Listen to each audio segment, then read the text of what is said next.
Alright, there we all are torqued down. Alright, so cases are now together. Crank spins nice. Transmission spins nice. Obviously I don't have the shifter in, so I can't shift it up and down, but that's going to be what I work on next. So I'm going to leave the left side for now. Go back and get to work on here. There is quite a little menagerie of stuff involved in the shifter. It gets pretty complicated, but we'll see if we can't work through here and sort this mess out. Alright, here we go, right side. Now, this is where I always laughed, is when people got all worried about the transmission. You've seen how simple it really was. This is where things get interesting. I mean, you got 10 times the number of parts. Okay, and this is where you really got to be careful, because I mean, you lose one of these springs or one of those little spring caps, put it in wrong, and you're never going to be able to shift. There's the clips I mentioned that had broken and caused the damage to the end of here. Okay, the tip of that clip come off and gouged the hell out of things. Nothing terminal, and new clips are cheap. My new shift shaft, kicker, whole series of bolts. This is your actual shifter. This does the meat of your shifting. When you hear all the clicks, this is what's going on right here. Alright, we're going to get to work here. Next thing I'm going to put together is the bottom half of the shifter drum here. Okay, this is where all the magic happens. The only thing really to note here is you'll see that there's a little pin right there. And you can't really turn this now because you got all this pressure of the transmission. So that pin lines up with, obviously, the cutout here. Alright, so you want to kind of figure out roughly where it's going to go, put it in, and then just turn it till you feel it click in. And that'll be held in with this funny looking widget here, which is a bolt with a little pin on it. And that'll all become readily apparent here in a few minutes.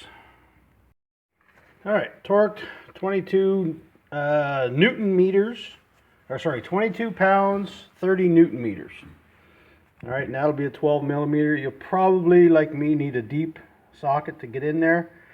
Shallow just didn't let me put the socket, the ratchet, or the torque wrench, this frickin' thing, on there. Alright, continuing on here. I put on the spring-loaded lever here. Now, I've seen different ones. Some have a different curve in them or whatever. The spring here is in back. There's a cutout for the curved part of the spring, and the straight part goes down in there. There's quite a bit of tension on that. So that one's kind of tricky to get in.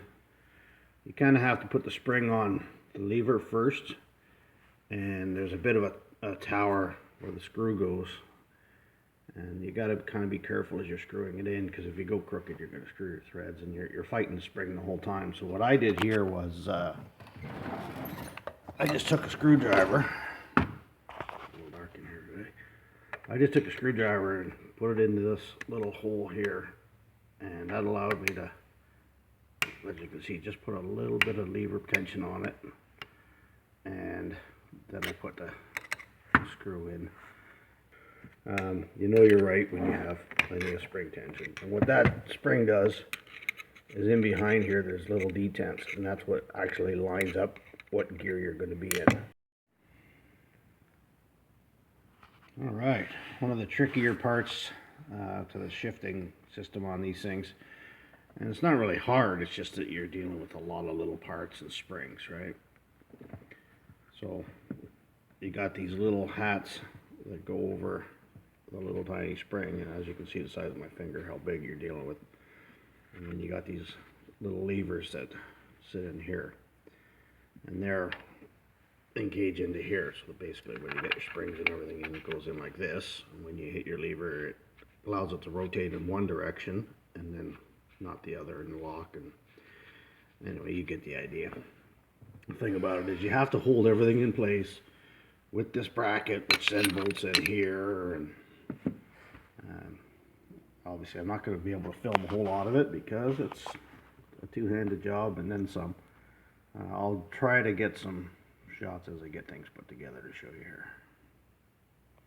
The first thing you want to do is assemble it like this. Alright, and that's just because it's a tricky thing to get over here when you're holding springs. Alright, assemble it like that and turn it over.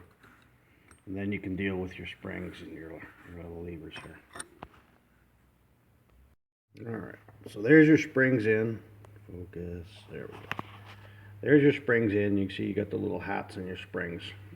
The next thing you're going to put in is these little guys. Now, there is a right way and a wrong way to put them in. And you'll notice one side, I can get it in light here, one side is more rounded than the other. All right, the rounded side will go into the rounded area up here. And this is where things, again, get tricky because the springs want to push them out and you want to hold them in. So you're going to have to put both in, squeeze it like so, turn the whole mess over, and slide it into here. Doesn't really matter where the position is at this point because it's made to rotate. It'll only go so far till it hits the next gear, and you'll be able to line it up once you see what's going on here. Okay, so there we are. I'm obviously holding them. You can see how the action works. It should be flush, or more or less so. And when I turn it over, I gotta hold everything and line it in, and just hold it in place to put the bolts. But that's basically what you're looking at. All right, so there she is in. I just have to put the bolts in, obviously. You can see the little levers, how they work. They actually slide on the plate. Okay. All right, so that's all set up, done, torqued, springs in. At this point, you can put your shift shaft in, and this one I had to buy new because I guess they bent it and they had to cut the end off to get it out.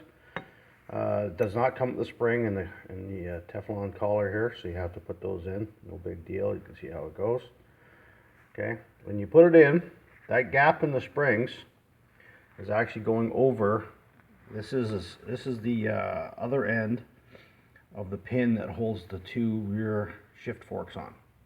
Okay, so that comes right through the case, and they use it for that. So all I got to do is slide her in the hole, and it should go all the way down.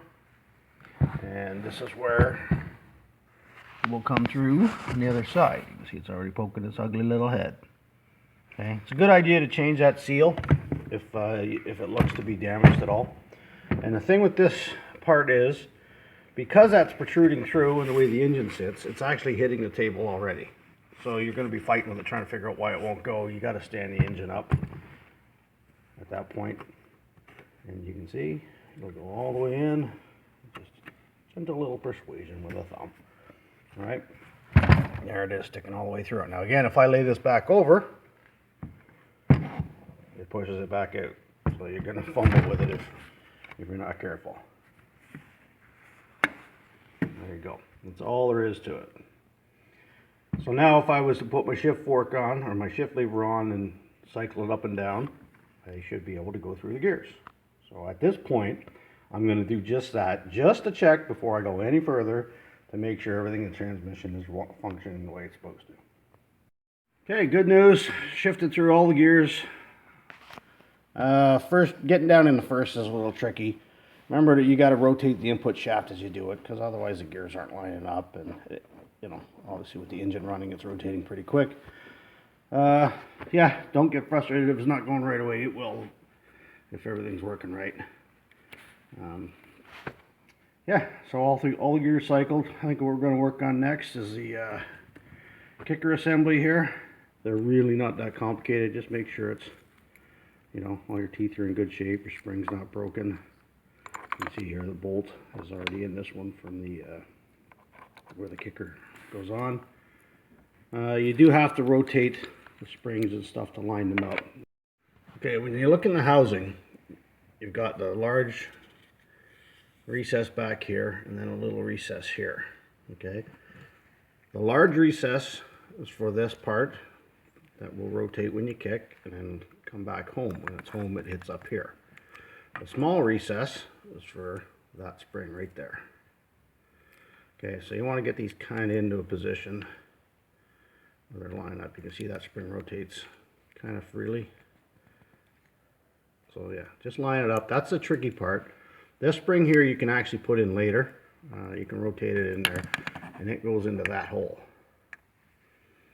Okay, so don't worry about this spring until you get the rest roughly lined up. Okay, there's things roughly lined up. You can see I don't have the big spring in yet. Some light on the subject. So in there you can see the spring is in its little recess, and that cog there is there. The stop is there. So now all I got to do is hold it all in place, rotate that spring, and put it in the hole. So there's your kicker all installed. The spring is going to look like it's not all the way down, and that's completely normal. So the next thing we're going to put on there is the kicker idler. This little guy. Now the thing about this is there's, on this bike anyways, I know there's some different ones, there's two slots. You have to put a C washer there, or a C clip there, the gear on, then another C clip. Here's the first clip in place. And the reason that clip's got to be there is because if it's not there, this shaft will go there, this gear will go on farther, and it'll actually rub against this part of the plate of the housing. And obviously you don't want that because you're going to wear out your housing, cause unnecessary damage. So make sure you put that on. All right, so then your idler just goes on like so.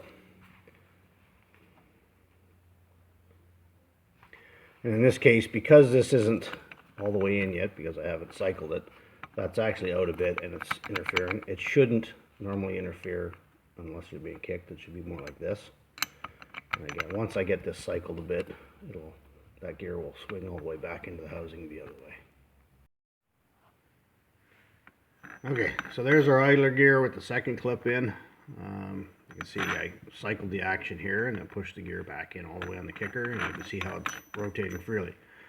Now, once you put the clutch basket and everything on, that gear will engage in the clutch basket, which then engages over here into the final drive off the engine, and you won't be able to rotate this. So this does rotate with the engine. It just shouldn't be engaging with the kicker. Now you can see I got the lever just held on. I'm doing this carefully. You can see how it comes up and engages and then goes back down. Alright, you don't want to rotate it all the way around because that spring can come flying out and it won't end well. Okay, so you want to make sure it's operating normally here at this point.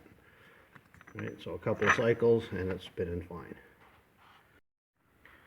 Okay, so I got the water pump shaft in here and the power valve governor, same thing, just slides in. I actually find the power valve governor is a little easier to put into the side housing to put it in, and the reason being, you see this slot right here, that has to align with that pin on the link that operates the linkage. It's a little tricky to do when you're sliding the case and everything. I mean, you can do it both ways. I find it's easier to put into the case, make sure this is lined up, and then slide the whole mess in. I'll picked up my gasket there. Moose Racing complete gasket set. Pretty handy. You should have two dowels, one located here and one located here. They may stay in the case depending. Whichever side they stay in, it's easier just put the gasket on because they'll help hold the gasket and keep things lined up, or you can pull them out with those pliers. Just don't squeeze them.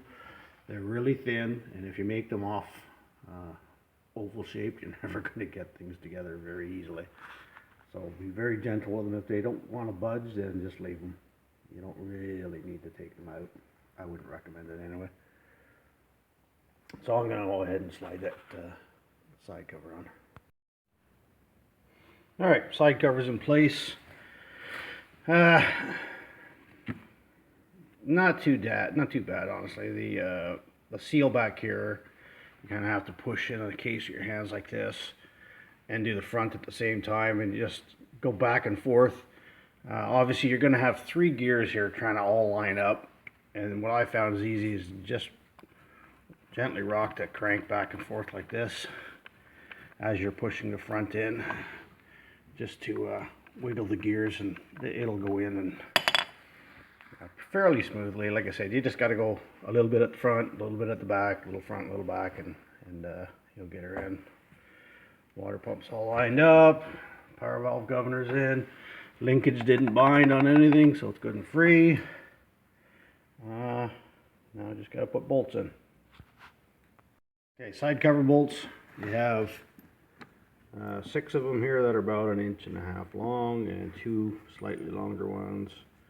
Okay, the 2 long ones go there, and the other ones go around the kicker and down in the bottom here.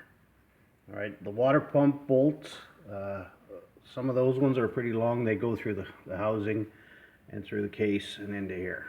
Okay, so don't worry about those until you do your water pump. You're going to have a few more to deal with.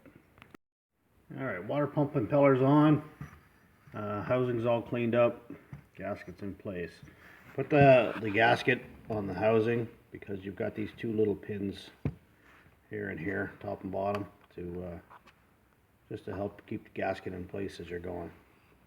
Okay, housing's on. You're looking at 3 different bolts.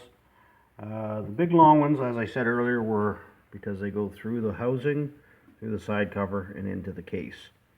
So that long one is here, and the other long one is here. And you got 2 medium ones, and then your drain, which is a shorty. Okay, water pump cover's on. All the bolts are torqued up around the outside. I was going to go ahead and put the clutch in. There's the spacer and the washer, or the bearing. I discovered that I'm missing the 2 flat washers. And it's supposed to be a flat washer that goes in before the bearing and the collar here. And then you slide the basket on, and then there's another flat washer between the basket and the clutch hub.